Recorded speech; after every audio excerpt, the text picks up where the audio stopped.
Guten Tag. Heute lernen wir die Adjective Endungen im Nominative. मतलब कि today we will study the adjective endings in nominative case. सबसे पहले nominative case क्या होता है, तो हम लोगों ने लास्ट क्लास में इसी के बारे में डिस्कस किया था. nominative case जो होता है वो किसी भी सेंटेंस के सब्जेक्ट को इंडिकेट करने के लिए यूज होता है. आपको और डिटेल्ड वीडियो देखनी है तो आप हमारा पिछली क्लास जाके देख सकते हैं. अब nominative case तो हम लोग समझ गए क्या होता है, लेकिन adjective endings ये क्या होती है. तो एग्जाम्पल से समझते हैं. दी ब्लूमर इज शोन, मतलब कि the flower is pretty. That is a beautiful flower. दैट इज टाइनर शोन अ ब्लूमर.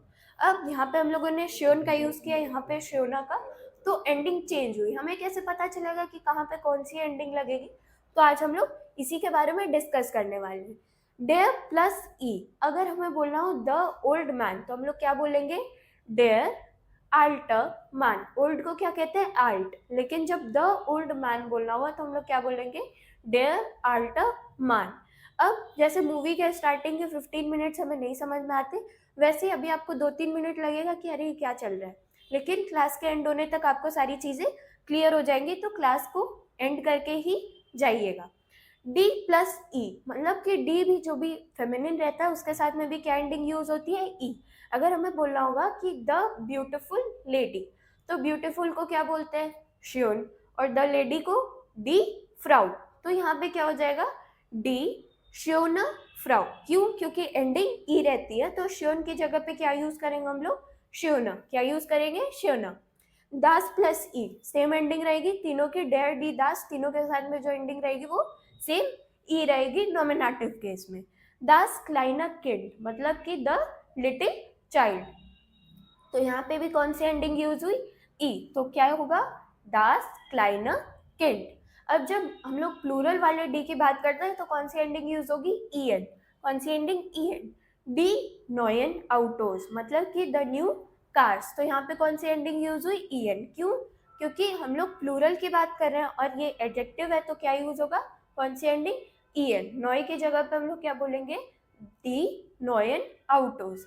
आगे देखते हैं. अभी हम लोगों ने बेस्ट इम्प्टा आर्टिकल देखे, अब उन बेस्ट इम्प्टा आर्टिकल मतलब कि आइन, आइना, आइन, इनको देखते हैं. आइन प्लस ई आर. आइन के साथ में हम लोग क्या यूज करेंगे, ई आर एंडिंग. अगर हमें बोलना हो कि द ओल्ड मैन, तो हम लोग क्या बोलेंगे, डेयर आल्टर मार. सेम अगर हमें बोलना होगा अ ओल्ड मैन, तो हम लोग क्या बोलेंगे, आइन आल्टर मान. आइन आल्टर मान. क्यों, क्योंकि कौन सी एंडिंग यूज होती है, ई आर. तो क्या हो जाएगा, आइन आल्टर मान.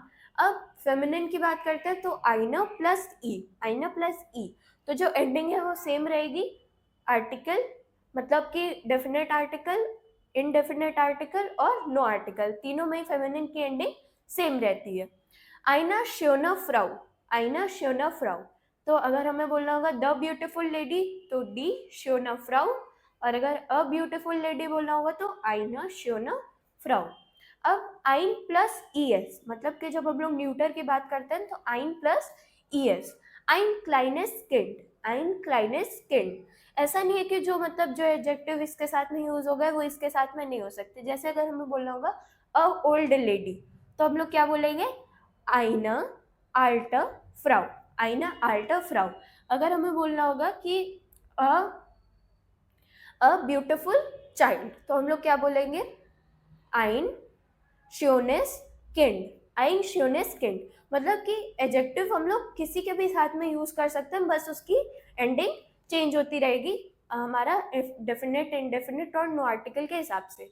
अब नो आर्टिकल के भी जो एंडिंग्स हैं वो एकदम सेम रहेगी जैसी इनडेफिनेट आर्टिकल की थी. मतलब जो आइन, आइना, आइन की जो एंडिंग्स थी वो और नो आर्टिकल दोनों की सेम रहेगी. एर, ई एस एन, सबकी सेम रहेगी. अल्टर मान, शोना फ्राउ, क्लाइना किंड, क्लाइनेस किंड और नोयन आउटोस. एक बार हम लोग सबको एक साथ देख लेते हैं. इसका आप स्क्रीनशॉट ले सकते हैं, नहीं तो एक बार वीडियो को पॉज करके अपनी पेन कॉपी जो भी आपने जर्मन का सेपरेट रजिस्टर बनाया है उसमें आप इसको नोट कर लीजिए. डेयर प्लस ई, डी प्लस ई. अभी यहाँ पे आप एक बार मतलब सारे पूरे टेबल को एक साथ याद करने की कोशिश करिए. डी मतलब जितने भी फेमिनिन है सबकी जो एंडिंग है वो क्या है, ई, सेम है. क्या है, सेम है. और जितने भी प्लूरल है इसमें उनकी भी एंडिंग क्या है, ई एन.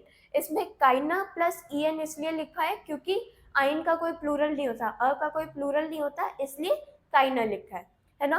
तो अभी जो भी प्लूरल है सबकी एंडिंग en है, और जो भी फेमिनिन है सबकी एंडिंग क्या है, ई है। अब डेयर, डी, दास तीनों की एंडिंग क्या है, ई, और प्लूरल की ई एन। एर, ई एस, आइन प्लस ई, आइना प्लस ई आर, आइना प्लस ई, आइन प्लस ई एस, और काइना प्लस ई एन।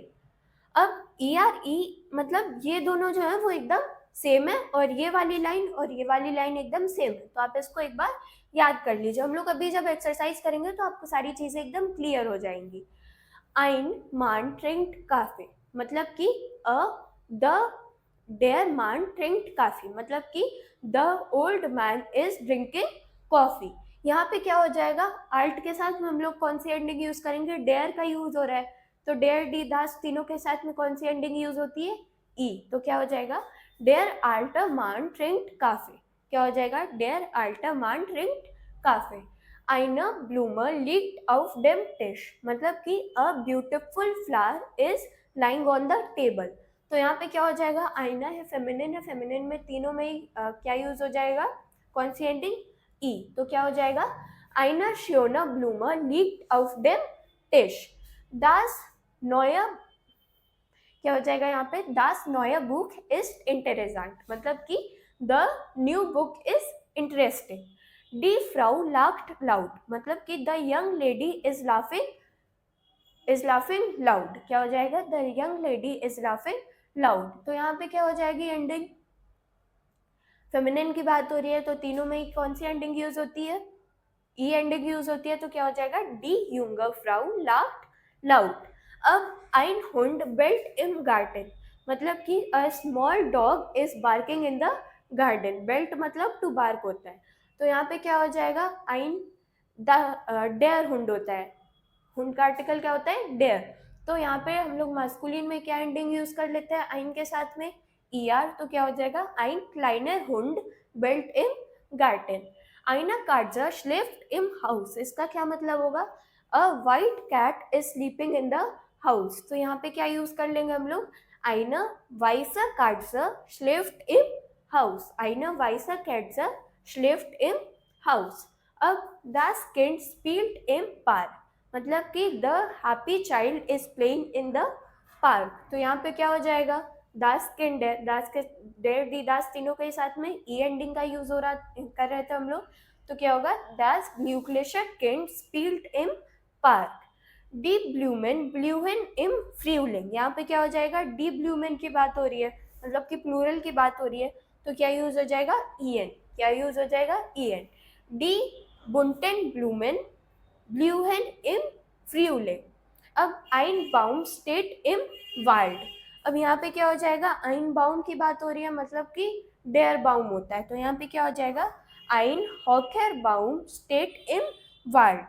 आइना टाशर लीक आउट डेम बोर्डन, यहाँ पे क्या हो जाएगा, मॉडर्न। यहाँ पे हमारे एडजेक्टिव क्या है, मॉडर्न। तो यहाँ पे क्या यूज हो जाएगा, आइना मॉडर्न टाशर लीक आउट डेम बोर्डन। अब आगे बढ़ते हैं हम लोग, डेयर लेरर एलक्लेट डी आउटगाबे, मतलब कि इसका क्या मतलब हो जाएगा, the Asian teacher is clearing the assignment. तो यहाँ पे क्या हो जाएगा, इज एक्सप्लेनिंग द असाइनमेंट। तो यहाँ पे कौन सी एंडिंग यूज हो जाएगी, ई। क्यों, क्योंकि डेयर, डी, दास तीनों में कौन सी एंडिंग यूज होती है, ई। डी नोयर लैम्पर लेस्टेड हेल, मतलब कि the new lamp is shining bright. तो यहाँ पे क्या ये एंडिंग यूज हो गई हमारी, ई, क्योंकि डी के साथ में कौन सी एंडिंग यूज होती है, ई। अब दास हाउस इज देयर ग्रॉस, मतलब कि the old house is very big. तो यहाँ पे क्या यूज हो जाएगा, दास है तो कौन सी एंडिंग यूज होगी, ई। तो दास आल्टा हाउस इज देयर ग्रॉस। अब डी किंडर लाउफिन स्नेल, मतलब कि इसका क्या मतलब होगा, the happy children are running fast. लाउफिन मतलब टू रन होता है, तो यहाँ पे क्या यूज हो जाएगा हमारा, ई एन एंडिंग। क्यों, क्योंकि प्लूरल की बात हो रही है, तो डी फ्रियोलेशन किंडर लाउफिन स्नेल। आइना स्ट्रासर फ्यूट जुम फ्लूस, मतलब यहाँ पे कौन सी एंडिंग यूज हो जाएगी, आइना आइना के साथ में कौन सी एंडिंग यूज होती है? ई। तो यहाँ पे क्या हो जाएगा? आइना लांगर स्ट्रासे फ्यूट zum फ्लूस। आइन Ein Vogel singt im Baum, मतलब कि a beautiful bird is singing in the tree, from the tree। तो यहाँ पे क्या कौन सी एंडिंग यूज हो जाएगी? Ein der Vogel होता है, तो यहाँ पे क्या हो जाएगा? Ein schöner Vogel singt im Baum। Das Fenster ist offen, मतलब कि the small window is open। तो यहाँ पे क्या यूज हो जाएगा? क्लाइनर। क्यों? एंडिंग कौन सी यूज होगी? ई। क्यों? क्योंकि दास की बात हो रही है, दास के साथ में एंडिंग ई यूज होती है। डी जोनर शाइंड हिल, मतलब कि the world sun is shining bright. तो यहाँ पे क्या यूज हो जाएगा? कौन सी एंडिंग? ई, क्योंकि डेर डी दास सबके साथ में ई एंडिंग यूज होती है, यहाँ पे भी सेम ई एंडिंग यूज होगी। आगे कुछ और छोटी सी एक्सरसाइज बची है, तो इसको आप एक बार खुद से करने की कोशिश करिए वीडियो को पॉज करके। आइना ब्लूमर स्टेट इन देयर वासर, तो यहाँ पे क्या हो जाएगा? रॉटर। आइना रॉटर ब्लूमर स्टेट इन देयर वासर। दास वासर इज काल्ड, the clear water is cold. दास वासर है तो क्या हो जाएगा? दास क्लारा वासर इज काल्ड। अब आगे क्या है? डेयर फ्रेंड हेल्प्ड मीयर। अब यहाँ पे क्या यूज हो जाएगा? ई एंडिंग का। क्यों? क्योंकि डेयर की बात हो रही है, तो डेयर बेस्टर फ्रेंड हेल्प्ड मीयर। डी ब्यूकर जिंड आउट डेम रेगल, the interesting books are in the shelf. तो यहाँ पे क्या हो जाएगा? कौन सी एंडिंग? E N. क्यों? क्योंकि प्लूरल की बात हो रही है, बुक्स की बात हो रही है। मतलब दास बुक होता है और अब प्लूरल की बात होगी तो डी ब्यूक है। तो यहाँ पे क्या हो जाएगा? डी इंटरजेंटन Bücher sind auf dem Regal. Das Foto hängt an der Wand, मतलब कि the beautiful photo is hanging on the wall। अब यहाँ पे कौन सी एंडिंग यूज होगी? ई। अब ये सब जितने भी बचे हैं सबके साथ में कौन सी एंडिंग यूज होगी? ई। क्यों? क्योंकि डेयर डी दास, सब में डेयर डी दास का यूज हो रहा है और तीनों के साथ में कौन सी एंडिंग यूज होती है? ई। लेकिन यहाँ पे प्लूरल की बात हो रही है तो यहाँ पे ली बेन ई एन एंडिंग यूज होगी। क्यों? क्योंकि डी एल्टर्न द पेरेंट्स। तो यहाँ पे प्लूरल की बात हो रही है तो एंडिंग क्या यूज होगी? E N. क्या एंडिंग यूज होगी? E N. अब जितने भी बचे हुए सेंटेंसेस हैं उसको आप एक बार खुद से करने की कोशिश करिएगा। एक बार आप इसका स्क्रीनशॉट ले लीजिए वीडियो को पॉज करके। तो आज के लिए इतना ही, फिर मिलते हैं नेक्स्ट वीडियो में। तब तक के लिए take care, goodbye and have a nice time. Thank you.